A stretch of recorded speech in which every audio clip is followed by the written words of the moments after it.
let's kick off the program. 20 years. In response to billions of dollars lost annually to cyber criminals and with increasing cyber threats to America's national security, the FBI in 2002 created the Cyber Division at FBI headquarters and assisted 20 years in the United States House of Representatives, former chairman of the House Oversight and Government Reform Committee, ranking member of the House Judiciary Committee's Intellectual Property Subcommittee, member of the House Foreign Affairs Committee, successful technology business executive, former chairman of the Consumer Electronics Association. Congressman Darrell Issa remains a major player in national politics, global affairs, and most certainly technology, where he has few peers on Capitol Hill. Widely recognized for his leadership of the Oversight and Government Reform Committee, Mr. Issa from this position conducted several high-profile investigations to uncover abuse, fraud, and wasteful spending. Chronicling some of those investigations was the book he authored, Watchdog. In the aftermath of the United States withdrawal from Afghanistan, Issa and his staff worked tirelessly to successfully bring home citizens from his congressional district left behind in the aftermath of the chaotic withdrawal. He continues to be a vocal advocate for immigration reform and authored bipartisan human trafficking legislation publicizing human traffic reporting hotlines at airports, bus terminals, train stations, and more. He is the author of the Data Act, the Federal Information Technology Acquisition Reform Act, with co-author Congressman Jerry Connolly, and he is a leading voice on matters of U.S. technology competitiveness in areas of artificial intelligence, advanced computing, and for our purposes here in San Diego, cybersecurity. Please welcome to the stage the EDGE22 Security Summit Opening Conference Keynote, Congressman Darrell Issa.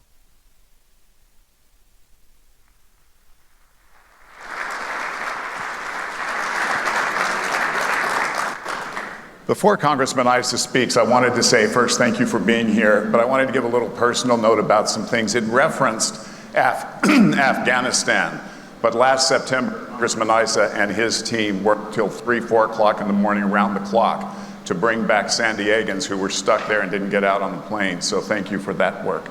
Now, how many of you have heard the name Royce Williams? Jonathan Wilcox, his acting chief of staff, is here and talked to me about a project I think you'll all be interested in that Congressman Issa is doing, but it gives a glimpse of him beyond the technology and the FITAR and everything. How many of you have seen Top Gun and/or Maverick? There actually was a real the greatest dogfight of all time apparently was done by a man named Royce Williams, and Congressman Issa learned about him. In the Korean War, there were 6, 7 MiGs that went up, threatening an aircraft carrier, and there was one American fighter with less advanced technology and a wingman. The wingman, for reasons, left one fighter, Royce Williams, 6 MiGs that were superior to his. He shot down 5 and the other one went away. And he's 97 years old. And in a time when it's hard to get bipartisan support, Congressman Issa is generating that support and doing everything he can to give that man a Congressional Medal of Honor, which he richly deserves. And that's something about this man. So thanks again for being here.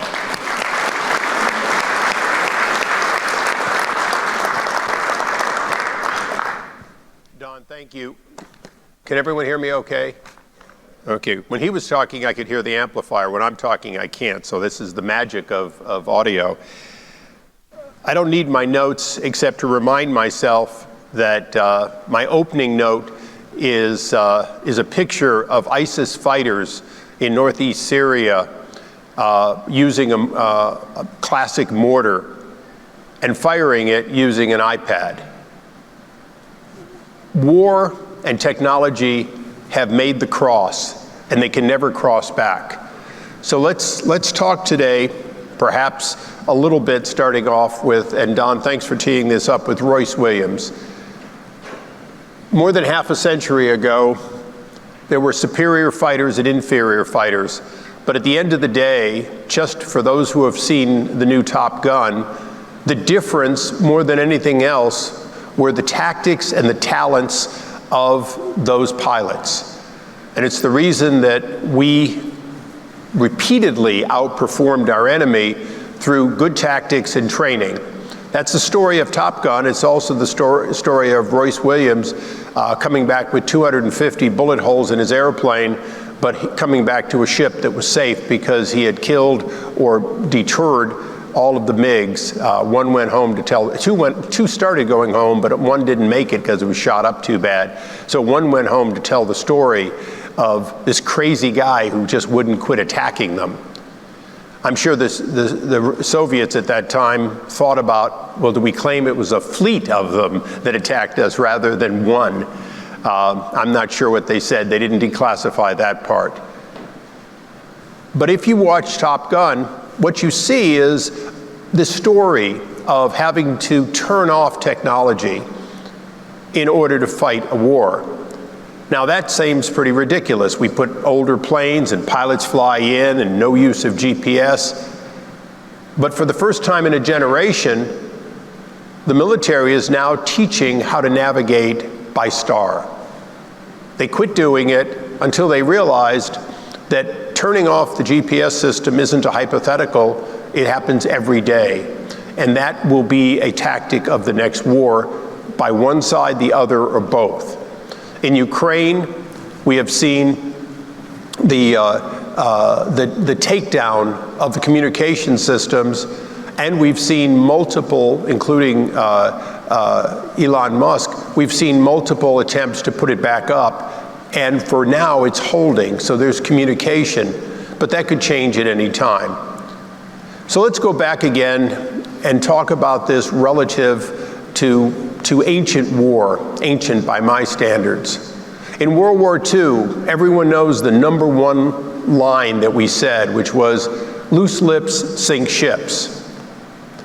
The fact is, the internet is the loosest lips that we can imagine. Every day, and this was recently said, I guess day before yesterday, every day the Chinese conduct a major hacking that leads to the FBI opening an investigation, not once but twice a day. They have 2,000 open cases.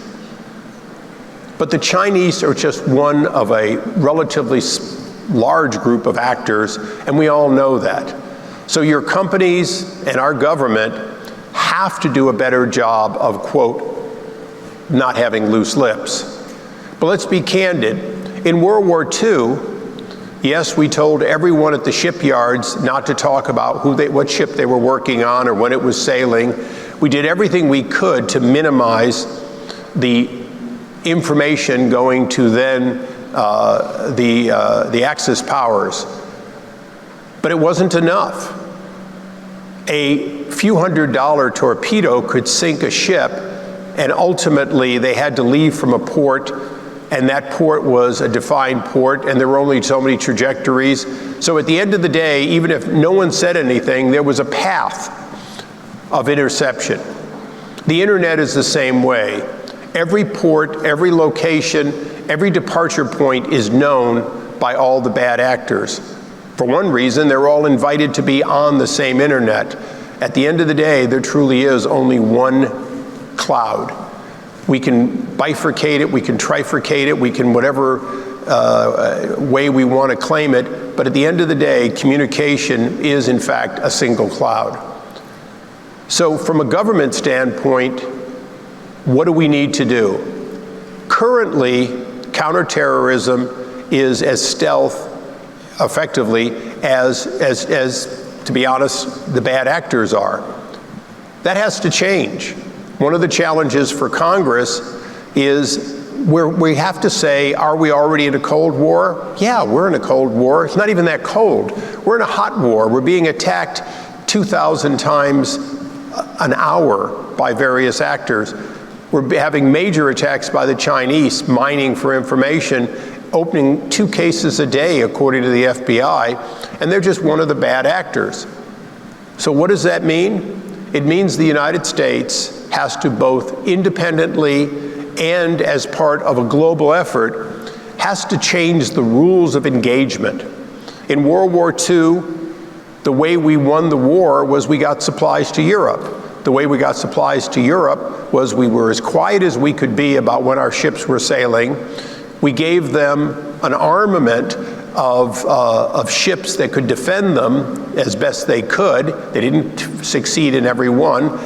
And we sent out ships and submarines to hunt for the subs that were sinking our ships, and we hunted them down to near extinction. And it's that last part I want to talk about here today. During my time in Congress, as Don said, I'm approaching 22 years since I was first sworn in. I have repeatedly been asked to and given countless billions, now trillions of dollars to various efforts that were going to, quote, make us more secure. It bought equipment, it bought the next round of software. Almost none of it bought weapons of war to attack those who in fact attack us. And it's that process that Senator Warner, Jerry Conley, and a group of us are working on as we speak. It is time to, in fact, be aggressive and positive in what we do to the other side. Now, by the way, they will come back and they will say, but you also conduct espionage. And that'll be true. The question is our risk just espionage, or is our risk not the intelligence gathering that the CIA and others do and the NSA? Our risk is, in fact, we know that destructive technology exists and has been used. And I know with Adam here from Dominion, nobody is more aware of it than those in the energy sector or the food delivery sector, because those attacks have been devastating to the individual company, but destructive to our way of life. Now, I have to be a little careful, and I hope you're all paying close attention to this, because last year when I spoke at this conference, I made the mistake of saying that the Sputnik vaccine was not as effective as others. I thought I was safe because the World Health Organization had refused to certify it. When I found out from Don that they had taken down the entire 45-minute speech as misinformation, I realized that one of our other challenges, and I'm moving to that, is we don't have consistent rules on what is in fact allowed on the internet and what needs to be taken down. That's more complex. It follows, unfortunately, political lines. But Congress and all of us have to come up with a legitimate way to enforce speech that could in fact incite criminal activity and the like, while protecting free speech. That means that when we're looking for the destructive actors, we're going to have to differentiate between the actor who's, let's say, giving the home addresses of all the justices and judges, federal judges, and encouraging people to go to their homes, including people with guns. How do we do that? We have to quit pretending that we don't look at every piece of data. Every piece of data is looked at by Google. Every piece of data will be looked at by the enemy. Every piece of data will be looked at by the United States. That's a pretty awesome thing to say. Hopefully it won't be taken down. But I believe that in fact we've got to realize that is the future. So now the question is, what are the imperatives for you in your companies? Most importantly, protect yourself. Secondly, create the environment in which you protect yourself, but you demand that government retaliate in some appropriate way against bad actors, foreign and domestic. The FBI certainly does some of that, but we don't have enough of it yet, and we need to form it. Lastly, and I'm not necessarily using all of my time, which is a big mistake,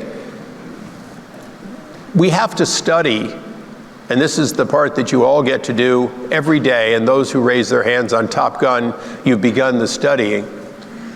We have to study every single movie made over the years about cyber. Because every one of those movies is a path of what is effectively doable now or will be doable in the future. Now, I'm hoping the Terminator series is not the high point of your watching. But let's bear in mind that where the internet is going in artificial intelligence, where the internet is going in guiding everyday activities, including life support systems, including deliveries of everything, will in fact become critical that it be safeguarded. So when the intro came up and we were talking about where we are and how we have these billions of points, those billions of points already, if shut off, would change our life. Those billions of points, a decade from now, if we continue going the way we're going, will be self-guided, they will be predictive, and they will be predictive based on algorithms that are built by human beings. So as much as the Terminator series is scary as hell if you actually believe it could happen, it's scarier if we do not put in safeguards to ask the question, what does prevent a hacker from making every Tesla make a right-hand turn all at the same time, just for sport? And the answer is, the only thing that's going to make it not do it is the fact that we are constantly nailing down those who are planning it and realizing that just like that torpedo in World War II or the box cutters on 9/11, it doesn't take a lot to leverage trillions of dollars in damages.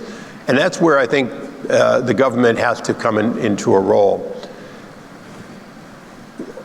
Lastly, I said lastly, I think 3 times, so 2 more and I'll be done.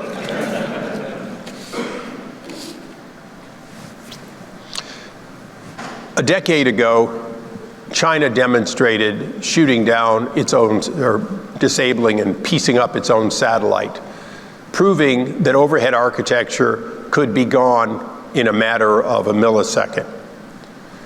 Great demonstration, left a lot of space debris. It's one of 2 of these attacks that have been shown. As a result, the other part of our question is, what are our backup systems? Government today does not mandate a backup system for you. It does mandate a backup system for itself. But is that backup system sufficient? And the answer, of course, is no. If every satellite were shot out of orbit, would we in fact go dark? Yes. But if only a handful were disabled, we would have something that would lead to the equivalent of what we're seeing in supply chain times 10. And so I'm going to truly close now by saying one thing. We can't go back on the internet. We shouldn't go back on the internet. But just as we've seen the supply chain be the driver more than anything, and I know this is going to be controversial, it isn't Putin that's given us inflation.